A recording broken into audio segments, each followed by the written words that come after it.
जनपद उन्नाव की विकास की परियोजनाओं के आज के इस लोकार्पण और शिलान्यास कार्यक्रम में विशेष रूप से उपस्थित इसी माटी के लाल उत्तर प्रदेश विधानसभा के अध्यक्ष माननीय श्री हृदय नारायण दीक्षित जी, भारतीय जनता पार्टी के प्रदेश के लोकप्रिय और कर्मठ अध्यक्ष माननीय श्री स्वतंत्र देव सिंह जी,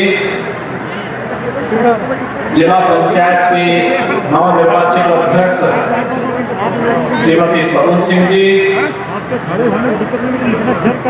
उन्नाव के लोकप्रिय सांसद डॉक्टर स्वामी सच्चिदानंद हरि साक्षी जी महाराज, माननीय सांसद श्री संजय सेठ जी, माननीय विधायकगण श्री पंकज गुप्ता जी, श्री भंबालाल दिवाकर जी, श्री ब्रजेश कुमार रावत जी, श्री श्रीकांत कटियार जी और इस विधानसभा क्षेत्र के लोकप्रिय विधायक और आज के कार्यक्रम के संयोजक श्री अनिल सिंह जी, भारतीय जनता पार्टी के क्षेत्रीय अध्यक्ष, जिला के अध्यक्ष, जिला के प्रभारी और अन्य सभी पदाधिकारीगण, उपस्थित भाइयों बहनों, मुझे आज उन्नाव की धरती पर एक बार फिर से आकर के आप सबका दर्शन करने का सौभाग्य प्राप्त हो रहा है। मैं इसके लिए प्रदेश के अपने अध्यक्ष श्री को और विधानसभा अध्यक्ष श्री को हृदय से धन्यवाद देता हूं कि जो हम दोनों को यह अवसर दे देते हैं। भाइयों बहनों, उन्नाव की धरती देश की आजादी के महान क्रांतिकारी महानायक चंद्रशेखर आजाद की धरती है।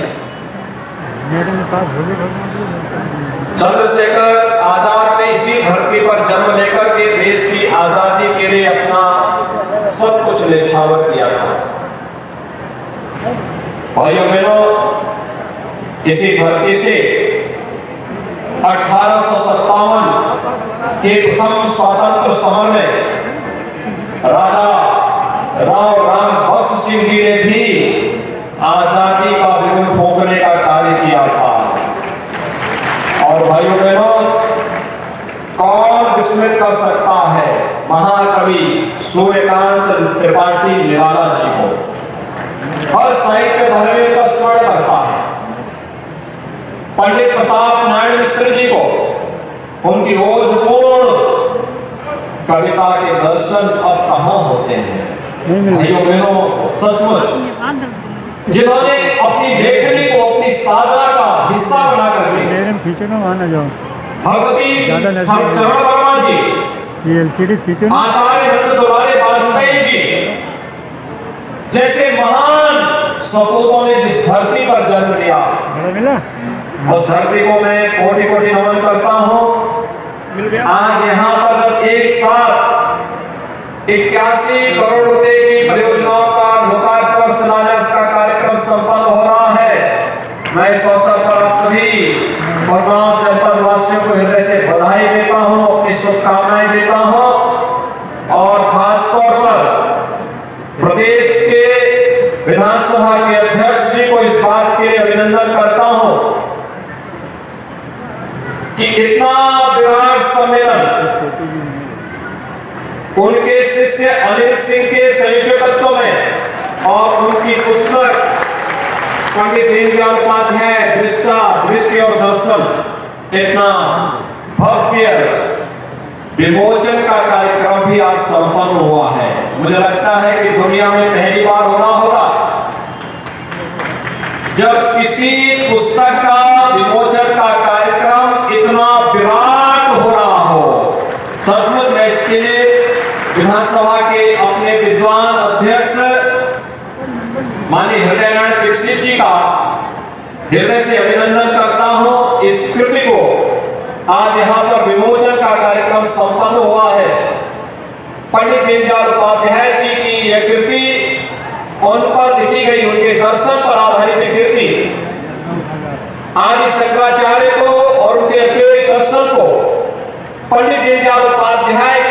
के साथ जोड़ करके एकात्म मानववाद का भाव समाज के अंतिम पायदान पर बैठे हुए व्यक्ति को कैसे सरकारें साकार कर रही हैं, इसका दिग्दर्शन कराता है। मैं इसके लिए उत्तर प्रदेश विधानसभा के अपने माननीय अध्यक्ष श्री हृदय नारायण दीक्षित जी का हृदय से अभिनंदन करता हूं और इस पुस्तक के विमोचन कार्यक्रम में आप सभी को कोटि कोटि बधाई देता हूं।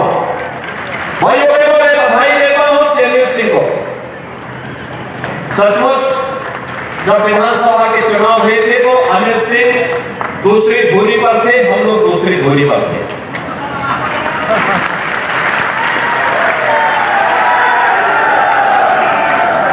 लेकिन जैसे ही विधानसभा अध्यक्ष जी का और बाबा हमारे साक्षी जी महाराज का इशारा हुआ, उन्होंने कहा कि नहीं, अब मुझे किसी खेमे में नहीं पड़ना है। राम काज कीने बिनो मोई कहां विश्राम, और वह भी भारतीय जनता पार्टी के मिशन के साथ, हर एक उस कार्य के साथ जुड़े। मैं देखता था विधानसभा में, जब विधानसभा में अपना वक्तव्य देते हैं तो दो लोगों को याद करते हैं, एक विधानसभा अध्यक्ष को और एक अपनी धर्मपत्नी को, और दोनों को स्मरण करते हुए फिर वे कहते हैं कि देखो, विधानसभा अध्यक्ष जी उनको मौका देते हैं तो उनकी बात को कि आपका मैं सम्मान कर रहा हूं, और दूसरा मेरी पत्नी ने कहा कि सरकार का विरोध मत करना और इसलिए मैं सरकार का समर्थन कर रहा हूं। ये कह करके वे विकास की योजनाओं को इस विधानसभा क्षेत्र में लाने का योगदान करते हैं। और आज भाइयों बहनों, आप सबकी उपस्थिति, भारतीय जनता पार्टी के हमारे सभी जनप्रतिनिधियों की उपस्थिति में इस बात को प्रदर्शित करता है कि प्रधानमंत्री मोदी जी के नेतृत्व में आज भारत जिस नए भारत की परिकल्पना को साकार किया है, उत्तर प्रदेश भी प्रधानमंत्री जी के मार्गदर्शन में उनका अनुसरण करते हुए उत्तर प्रदेश भी नए भारत का नया उत्तर प्रदेश बन रहा है, और पूर्वा की धरती आप इसका साक्षात दर्शन करा रही है। भाइयों बहनों, उन्माओं की धरती क्रांतिकारियों की धरती रही है, साहित्यकारों की धरती रही है, अनेक महापुरुषों की धरती रही है, जिन्होंने अपनी जान की परवाह नहीं की, जिन्होंने भारत के आन मान शान की रक्षा करने के लिए मां गंगा के आंचल में बसे हुए इस जनपद में सदैव भारत और भारतीयता की रक्षा करने के लिए अपने आप को समर्पित किया। जब उस धरती पर कुछ भी योगदान देने का सौभाग्य हमें प्राप्त होता है तो हम लोग मानते हैं कि हमारा जन्म और जीवन धन्य हो जाता है। जब ऐसी पावन धरती को नमन करने या उसके दर्शन करने के सौभाग्य प्राप्त होते हैं तो सचमुच हम लोगों को लगता है कि हम लोगों का जीवन सार्थक हुआ है, हम एक सार्थक दिशा में आगे बढ़ रहे हैं। और आज यही कहने के लिए मैं आपके बीच आया हूं। सरकारें आई होंगी और जनता जनार्दन को पूरा अधिकार है वह अपने लोग सरकारों का चयन करे, जनप्रतिनिधियों का चयन करे, लेकिन याद रखना, अच्छे जनप्रतिनिधि जब चुने जाते हैं तो अच्छे जनप्रतिनिधि ही विकास की योजनाओं को जमीनी धरातल पर लाने का कार्य भी करते हैं। जब सरकार की दिशा भ्रष्ट होती है, दिशाहीन होती है, तो विकास भी दिशाहीन हो जाता है। प्रदेश वही, संसाधन वही, तंत्र वही, शासन में बैठे हुए चेहरे बदले हैं, लेकिन प्रदेश की तस्वीर और तकदीर भी बदलती हुई दिखाई दे रही है, क्योंकि आपने अच्छे विधायक और सांसद चुने हैं।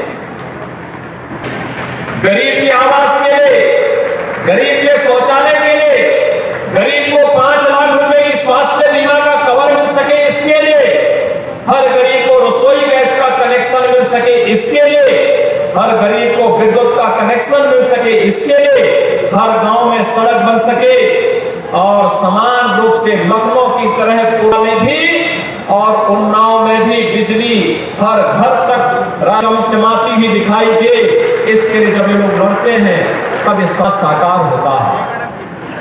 भाइयों बहनों, आज अगर हमें सफलता प्राप्त हुई है, याद करिए 2017 के पहले मैं केवल 2 बातों के आपसे पूछता हूं, पता लग सकता है क्या स्थिति।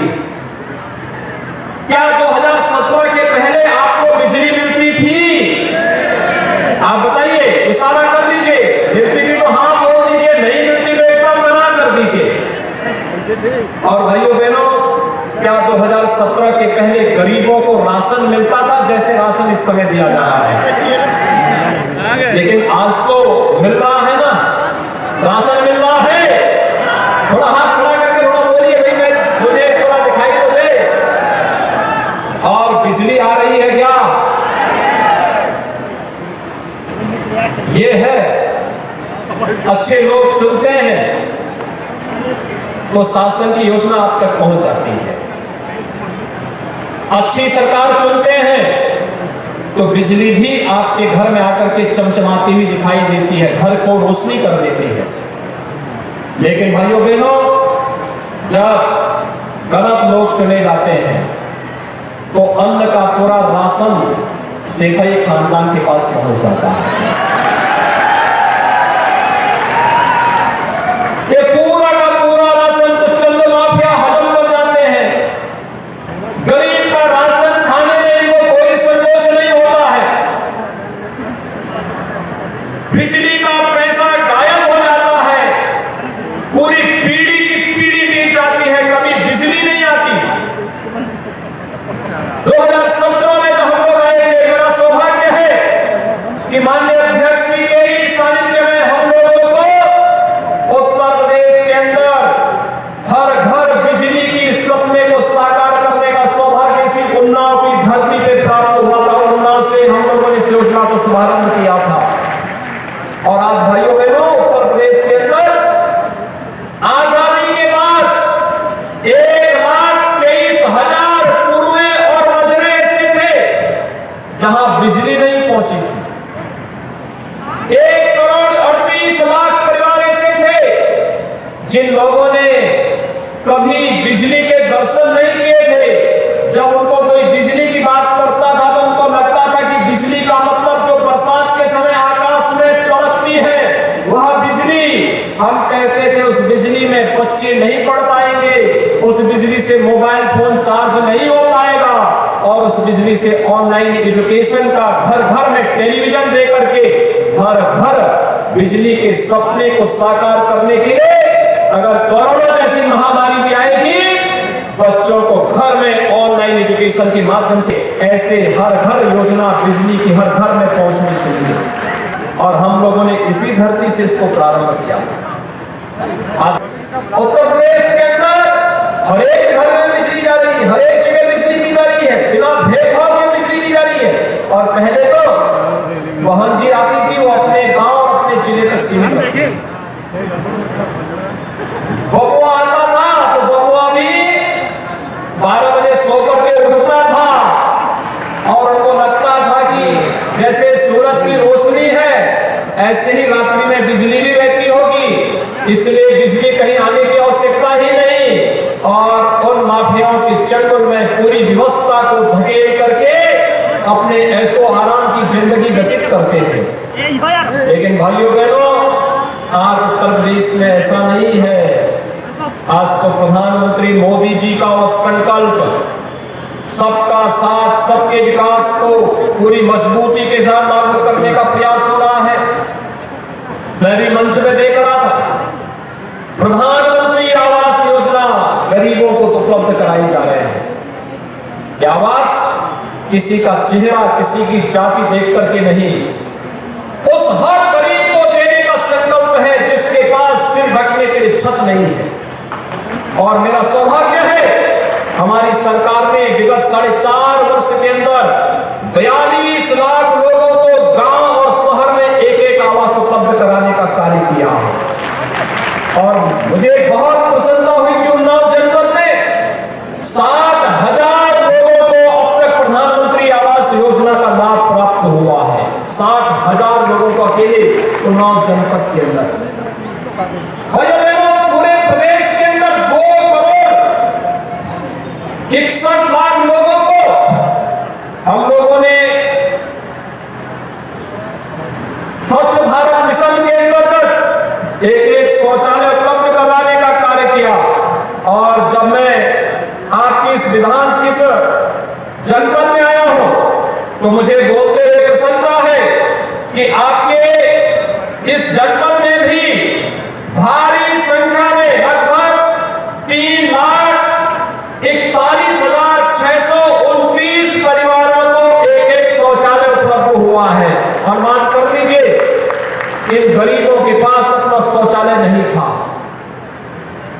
इन गरीबों को,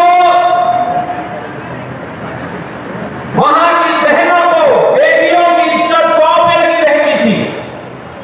नारी गरिमा की सम्मान की रक्षा करने का कार्य अगर किसी ने सही मायने में किया है, प्रधानमंत्री मोदी जी ने किया है। हर घर में एक इज्जत घर दे करके और 3,41,000 परिवारों को इस योजना का लाभ मिला है। और अभी तो 1,043 पंचायतों में सामुदायिक शौचालयों के निर्माण का कार्य भी पूरा हो चुका है। और हर ग्राम पंचायत में सामुदायिक शौचालय में गांव की ही किसी महिला को 9,000 रुपए हर महीने की मानदेय पर वहां की व्यवस्था की संचालन की व्यवस्था भी उनको देने का कार्य हो रहा है। भाइयों बहनों, प्रदेश के अंदर अगर हम लोगों ने 1,38,00,000 परिवारों को विद्युत के निःशुल्क कनेक्शन उपलब्ध कराए, तो अकेले उन्नाव में 1,50,000 लोगों को भी इस सुविधा से आच्छादित करने का कार्य किया। बेटियों के साथ भेदभाव होता था, हमारी सरकार आई, हमने कहा नहीं, बेटी हो